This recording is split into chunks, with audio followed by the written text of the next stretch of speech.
Squint ने अपना quarter to का रिजल्ट पब्लिश कर दिया है। चलिए देखते हैं इस क्वार्टर टू के रिजल्ट में क्या क्या खास बात है। जितना भी फिगर है सभी लाख्स में है।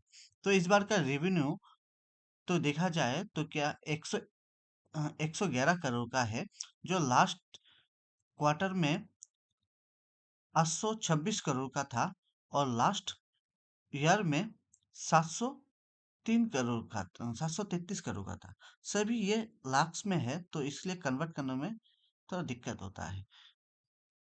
कंपनी चाहे तो इसको डायरेक्टली करोड़ में ही दे सकता था, मगर अपना फिगर बनाने के लिए लाख्स में दिया है। चलिए जो भी हो, देखते कंपैरिजन करते हैं कि क्वार्टर ऑन क्वार्टर और ईयर ऑन ईयर कितना बड़ा है। क्वार्टर ऑन क्वार्टर अगर हम लोग देखें तो आयोनिक्स विंड का जो रेवेन्यू है वो 35% बढ़ा है, और ईयर ऑन ईयर अगर देखें तो उसका जो रेवेन्यू है वो 50% बढ़ा है। तो यह तो शानदार है। ईयर ऑन ईयर भी 52% और क्वार्टर ऑन क्वार्टर भी बढ़ा है, दोनों पॉजिटिव बढ़ा है और ग्रोथ भी बहुत अच्छा है। और अदर इनकम मिलाने के बाद फाइनली अगर अगर हम देखेंगे तो total income year on year 56% बढ़ा है और क्वार्टर ऑन क्वार्टर 34.9% मतलब 35% बढ़ा है। तो रेवेन्यू के मामले में तो शानदार रिजल्ट है। अभी देख लेते हैं उसका एक्सपेंस भी देख लेते हैं। इस बार का जो एक्सपेंसेस है 993 करोड़ का, तो लास्ट क्वार्टर के रेस्पेक्ट में ये भी 51.4% बढ़ा है ईयर ऑन ईयर, और क्वार्टर ऑन क्वार्टर 37% बढ़ा है। तो अगर हम लोग कंपैरिजन करेंगे तो ईयर ऑन ईयर एक्सपेंसेस 51% बढ़ा है और रेवेन्यू 52% बढ़ा है। तो रेवेन्यू और एक्सपेंसेस दोनों पैरेलली चल रहा है। और क्वार्टर ऑन क्वार्टर अगर हम लोग कंपैरिजन करें तो देखिए रेवेन्यू 35% बढ़ा है, मगर एक्सपेंसेस 36% बढ़ा है। तो रेवेन्यू से ज्यादा तो एक्सपेंसेस बढ़ा है। मैं रेवेन्यू देख के जब खुश हुआ, ये एक्सपेंसेस देख के उतना ही दुख लग रहा है कि उतना शानदार तो नहीं है इस बार का एक्सपेंसेस। तभी अगर ओवरऑल हम लोग कंपनी का प्रॉफिट आफ्टर टैक्स देखेंगे तो इस बार का आया है 120 करोड़, जो लास्ट ईयर था 97 करोड़। लास्ट ईयर ने लास्ट क्वार्टर था 97 करोड़, और लास्ट ईयर का था 84 करोड़। तो हम लोग अगर पेट को प्रॉफिट आफ्टर टैक्स को प्रॉफिट को अगर हम लोग देखेंगे कितना बड़ा है, तो क्वार्टर ऑन क्वार्टर 23% बढ़ा है और ईयर ऑन ईयर 42% बढ़ा है।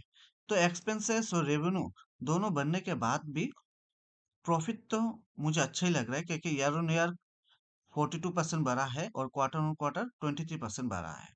और ईपीएस भी अगर देखें तो इस क्वार्टर का ईपीएस था 0.70, और लास्ट क्वार्टर का था 0.60, और लास्ट ईयर का था 0.5। तो अगर हम लोग देखेंगे तो ईपीएस भी क्वार्टर ऑन क्वार्टर और ईयर ऑन ईयर दोनों बढ़ा है। अभी देख लेते हैं कि कंपनी को जो डेप्थ है वो डेप्थ कम हुआ या बढ़ा है।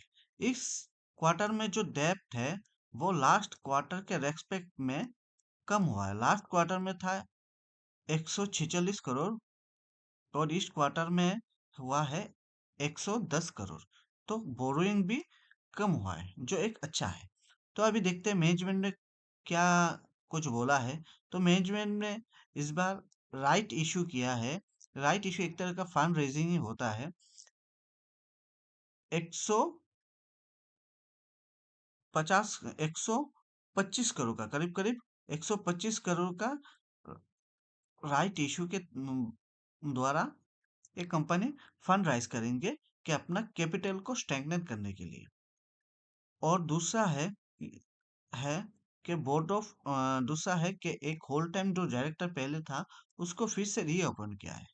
तो मेरे ख्याल से ये राइट इशू तो अच्छा ही है कि फाइन कंपनी फंड राइजिंग कर रहा है। जब भी फंड राइजिंग होता है तो शेयर प्राइस में बहुत ही एक जंप देखा जाता है। और इस बार का रिजल्ट भी अच्छा हुआ है। कंपनी फंड राइज भी कर रहा है अपना कैपिटल को स्ट्रेंथ करने के लिए। तो ये दोनों रिजल्ट तो दोनों न्यूज़ तो बहुत ही अच्छा है। अगर हम लोग उसका कंपैरेटर के साथ कंपेयर करेंगे तो इसका ग्रोथ क्वार्टर क्वार्टर स्ट्रॉन्गर है मिनी डोमेस्टिक जो विंड ऑपरेटर है उससे तो अच्छा है। जैसे मिनी डोमेस्टिक कौन है? सुजलैंड है। सुजलैंड के कंपैरिजन में आयोनिक्स ने अपना क्वार्टर बहुत ही अच्छा स्ट्रॉन्ग दिया है और मार्जिन भी